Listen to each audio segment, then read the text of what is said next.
안녕하세요. 매일 새로운 사연을 전하는 읽어주는 사연 라디오입니다. 구독과 좋아요, 많은 공유 부탁드립니다. 오늘의 사연 시작하겠습니다.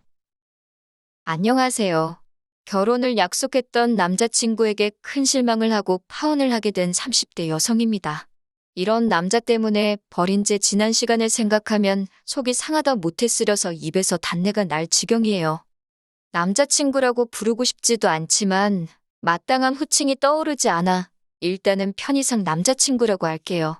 남자친구와는 소개팅으로 만났어요. 내키지 않는 소개팅이었지만 주선자가 너무 괜찮은 사람이라며 자기 입장 한 번만 생각해서 나가달라고 하더라고요. 사실 주선자는 저와 그렇게 가까운 사이는 아니었는데 남자친구가 주선자의 핸드폰에서 제 사진을 보더니 꼭 소개를 해달라고 하더랍니다. 자기 이상형에 가깝다면서요. 그리고 남자친구는 주선자의 선배였기 때문에 거절할 수가 없었다고 하대요.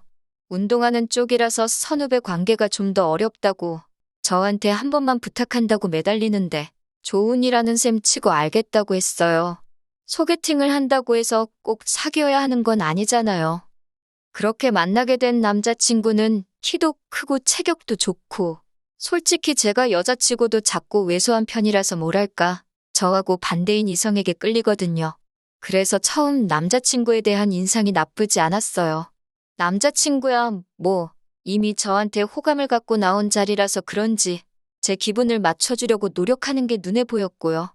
이후로도 남자친구가 워낙 적극적으로 다가왔고 그래서 소개받은 지 2달이 채 되지 않아 연인 사이가 되었습니다. 여담이지만 제 덕에 자기가 기가 산다며 주선자가 너무 고맙다고 밥을 다 사주더라고요. 그렇게 남자친구와 연애를 시작했는데 생각지도 못한 남자친구의 면을 보게 되었으니 그건 바로 남자친구의 주사였습니다. 저도 대학교 다니고 사회생활하면서 주변인들로부터 여러 가지 다양한 주사를 많이 봐왔지만 남자친구의 주사는 제가 여지껏 본 것과는 좀 다르더라고요. 그건 바로 깨물고 꼬집기였어요. 그 큰 덩치를 한 남자가 술만 취하면 바로 옆에 누가 있건 간에 깨물고 꼬집고 그러더라고요. 특히 팔이나 손가락이나 심할 때는 허벅지를요. 그것도 가볍게 물었다 놓는 게 아니라 정말 입자국이 남을 정도로 멍이 들 정도로 깨뭅니다. 아무리 사랑하는 사이라도 그런 주사를 누가 좋다고 하겠어요? 더군다나 저 같은 경우 취해도 주사라고 해봤자 어디 구석에 가서 잠이나 자는 게 전부였지 절대로 남에게는 끼치지 않거든요. 아무튼 그래서 남자친구와는 연애 초반에 몇 번 술을 마시긴 했지만 이후로는 아예 술자리를 피했습니다.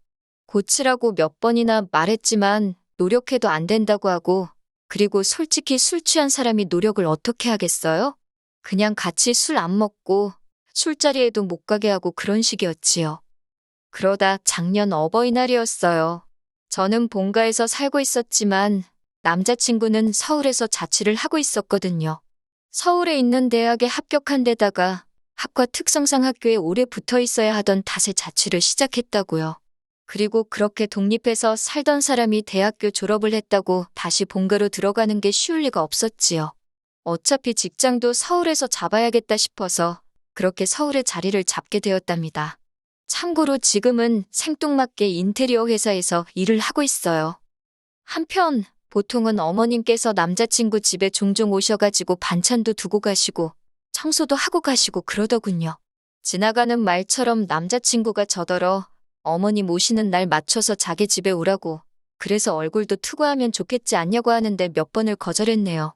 솔직히 결혼 이야기가 나오기 전까지는 남자친구 집에 가고 싶지 않았거든요. 친구 이야기라 제가 이렇게 말하긴 뭐한데 제 친구 중 하나는 자기가 무슨 우렁각시라도 된다고 생각을 하는 건지 남자친구가 출근하고 없는 집에 가서 쓸고 닦고 아주 그냥 정성도 그런 정성이 없더라고요. 아니, 말이 좋아 정성이지. 고생도 사서 한다 싶었지요. 뭐, 제가 나설 자리는 아니라서 적당히 하라고 한마디 하고 말았지만요. 그러다 작년 봄 처음 결혼 이야기가 나왔습니다. 그리고는 얼마 지나지 않아 어버이날이 다가오니 남자친구가 이번엔 같이 인사드리러 가자고 하더라고요. 프로포즈까지 승낙한 마당에 안 간다고 하는 것도 좀 말이 안 되는 것 같아서 그래서 내려갔어요. 서울에서 차로 2시간쯤 거리더라고요. 제가 원래 참을미가 심하기도 하고 긴장도 돼서 그런지 가는 내내 속이 좋질 않았습니다. 그렇게 도착한 남자친구의 집은 평범한 가정집이었어요. 남자친구가 이제 보니 아버님을 꼭 빼다 닮았구나 싶을 만큼 아버님도 체격이 좋으시더라고요. 어머님은 아들이라면 껌뻑 넘어가는 분이셨고요. 남자친구 집 근처 맛집에서 회를 사서 갔는데 아버님이 이 좋은 날 술이 빠질 수 있겠냐며 어디선가 소주 몇 병을 가지고 나오셨습니다. 저는 속이 좋질 않아서 술은 마시고 싶지 않았는데 어른이 주시는 잔이라 거절하기가 어려웠네요. 반면에 남자친구는 자기 부모님이라 그런지 거침없이 들이키더라고요. 그러더니 그 주사가 어디 가나요? 옆에 앉아있는 저를 깨물고 꼬집고 난리가 났습니다. 그런데 어머님도 아버님도 말리기는커녕 괴로워하는 제 반응을 재밌어 하시더라고요. 어이가 없어서 저도 술도 꽤나 취했겠다. 에라 모르겠다. 너도 당해보라는 생각으로 남자친구가 저에게 한 것처럼 남자친구 팔을 꽉 깨물었습니다. 그랬더니 남자친구가 악소리를 질렀고 그제서야 어머님께서 저더러 그래도 그렇지. 그렇게 사람을 세게 깨물면 어떡하냐고 신경질적으로 한마디 하시더라고요. 제 팔이 무슨 개뼈다귀 마냥 남자친구한테 물리고 있을 때는 귀엽다 웃기다 하시던 분이 너무 짜증이 나서 이번엔 식탁 밑으로 남자친구 발을 꾹 밟았어요.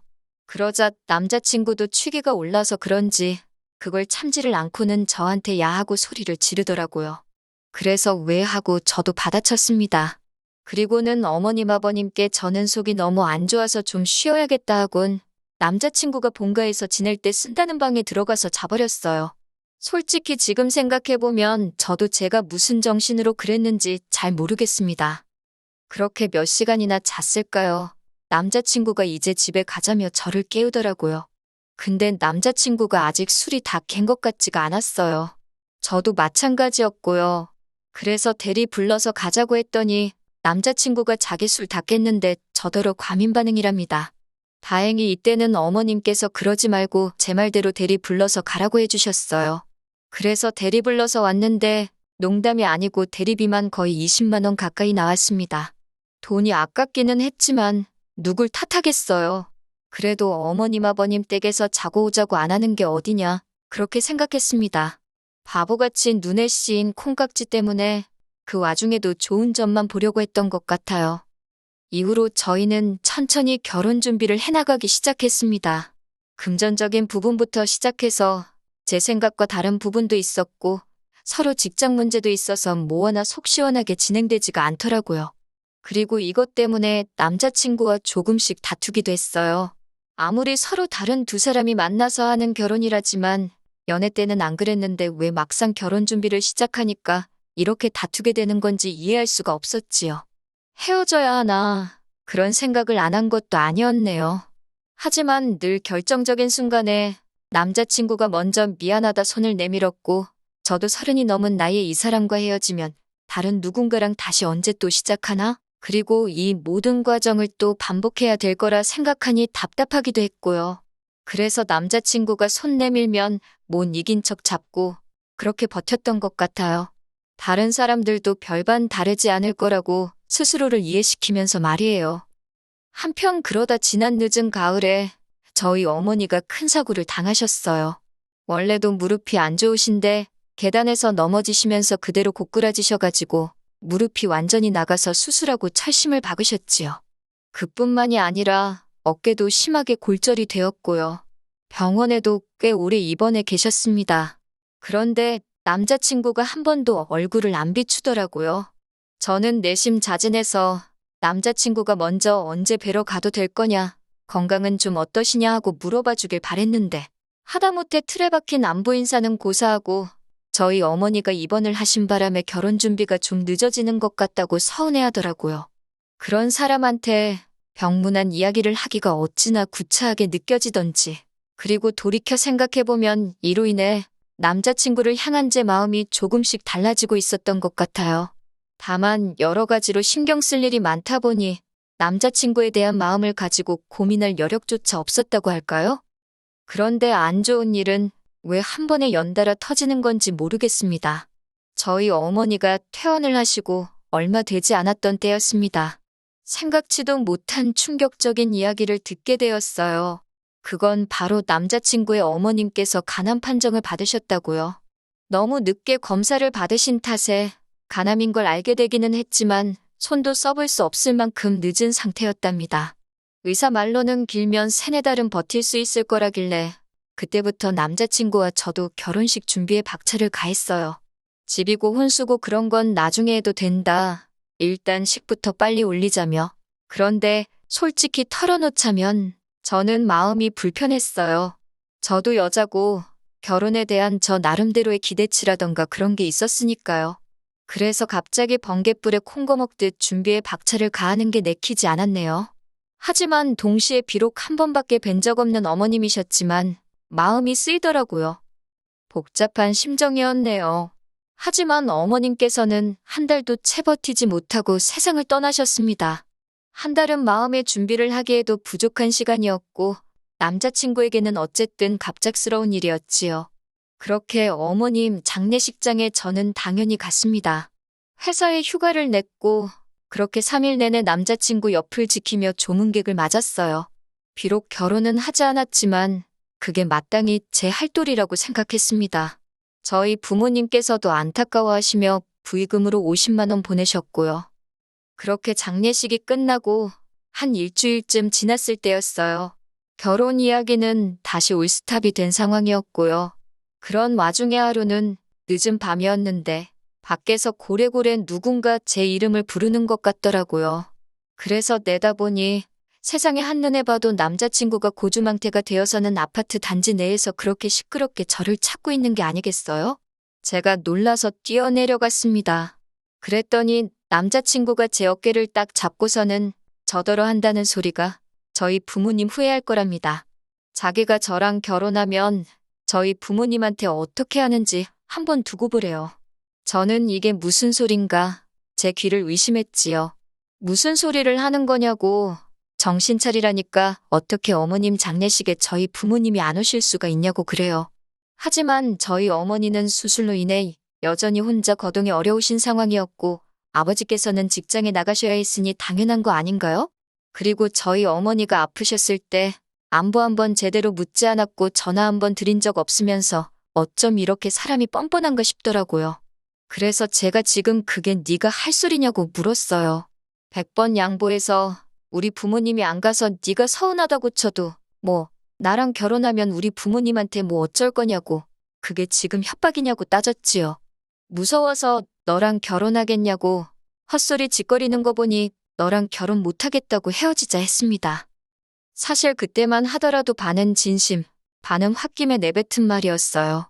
그런데 제가 헤어지자고 하니까 순간 남자친구 눈빛이 살기를 보였다고 할까요? 순식간에 제 손목을 낚아채고 안 놔주는데 이대로 물어뜯거나 비틀어버릴 것 같아서 소름이 확 끼치더라고요. 그래서 저도 모르게 아빠 하고 소리를 꽤 질렀습니다. 그리고 그때 생각지도 못한 일이 벌어졌어요.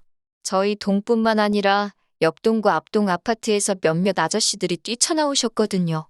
아마도 딸 있는 아버지들이 순간 내 딸이 소리를 질렀나 싶어서 반사적으로 튀어나오신 것 같았지요. 그리고 그 안에는 저희 아버지도 계셨습니다. 저희 아버지를 포함해 순식간에 모여든 중년의 아저씨들이 남자친구가 제 손목을 비틀다시피 잡아챈 걸 보고는 남자가 여자한테 뭐하는 짓이냐며 당장 놔주라고 호통을 치기 시작하셨어요. 특히나 저희 아버지는 몸도 약소하신데 그럼에도 불구하고 당장이라도 남자친구를 때려눕히실 기세로 달려드셨지요. 그래도 다행히 아버지뿐만 아니라 주변 아저씨들까지 있으니 남자친구도 그 기세에 눌렸는지 더는 난리를 치지 않고 순순히 제 손을 놔주고는 슬금슬금 꽁무니를 내빼더라고요. 상황이 어느 정도 진정이 되고 나서야 아버지께서 경비 아저씨께 남자친구의 사진을 보여주며 상황 설명을 하셨어요. 아파트에 출입하지 못하게 막아달라고 부탁을 드렸지요. 그리고는 곧이어 아버지와 제가 자리에 계셨던 분들께 죄송하고 감사하다는 인사를 드렸습니다. 그러자 다들 저더러 조심하라고 한마디씩 해주시더라고요. 요새 제정신 아닌 인간들이 많다면서요. 다음 날 남자친구에게 미친 듯이 전화가 오기 시작했습니다. 문자도 오고 음성 메시지도 남겼더군요. 그냥 지워버리려다 확인해보니 혼자서 전화기에 대고 울고 화내고 아주 원맨쇼가 따로 없대요. 뭐, 내용이야. 다 자기가 술 취해서 그런 거다. 서운해서 그랬다. 말이 헛나왔다. 전혀 와닿지 않는 변명일색이었습니다. 미안하단 말도 성의가 없이 들렸고요. 처음엔 그냥 무시할까 하다가 그러다 또 아파트로 찾아오고 할까 싶어서 결국 만나서 깔끔하게 정리를 하는 쪽으로 마음을 정했어요. 약간의 불안한 마음에 약속 장소는 경찰서 근처 카페로 정했지요. 그리고는 절 보고는 아무 일도 없던 척하며 실실 웃는 그 기분 나쁜 얼굴에 담담하게 헤어지자 했네요. 남자친구는 이내 울그락불그락 얼굴색을 바꾸고는 어머님이 자길 떠난 지 얼마나 됐다고 저까지 자길 떠나냐면서 자기가 불쌍하지도 않냐입니다. 그러면서 이렇게 자기한테 상처 주면 돌아가신 어머님이 절 가만둘 것 같냐고 그래요. 그런 말 한마디 한마디에 그나마 남아있던 정까지 뚝뚝 떨어지더군요. 그리고 결국은 헤어졌습니다. 이후로 제 휴대폰 번호도 바꿨고 출퇴근 시간에는 동료랑 카풀을 하거나 아니면 아버지와 동행을 하고 있지요. 지난번 사건으로 아파트 경비 아저씨도 외부인 출입에 촉각을 세워주고 계시고요. 그리고 그날 자리에 계셨던 아저씨들이 오며 가며 아는 체를 해주시는데 그게 꽤나 의지가 됩니다. 솔직히 말하자면 힘든 시간도 있었지만 좋았던 기억도 많았기에 이별을 했다고 해서 후련하기만 한 건 아니더군요. 하지만 마지막에 보여준 그의 못난 모습, 불쾌한 행동, 악의가 가득한 표정들이 금세 그 좋았던 기억도 잊게 해줄 것 같아요. 단지 시간이 좀 걸리겠지만요. 아, 그리고 이건 여담이지만 저희 소개팅을 주선해줬던 사람한테 연락이 왔는데 아무리 그래도 그렇지 부모님 돌아가신 사람한테 헤어지자고 하는 여자가 어딨냐고 저더러 의외로 못된 구석이 있다네요. 어이가 없어서 그렇게 불쌍하면 네가 걷어주라고 쏘아붙이고는 그 주선자란 작자하고도 손절했습니다. 끼리끼리라는 말 잊지 말아야겠어요. 긴 이야기 들어주셔서 감사합니다. 오늘의 사연은 여기까지입니다. 구독과 좋아요, 알람 설정해주시면 앞으로 더 좋은 사연으로 찾아오겠습니다. 감사합니다.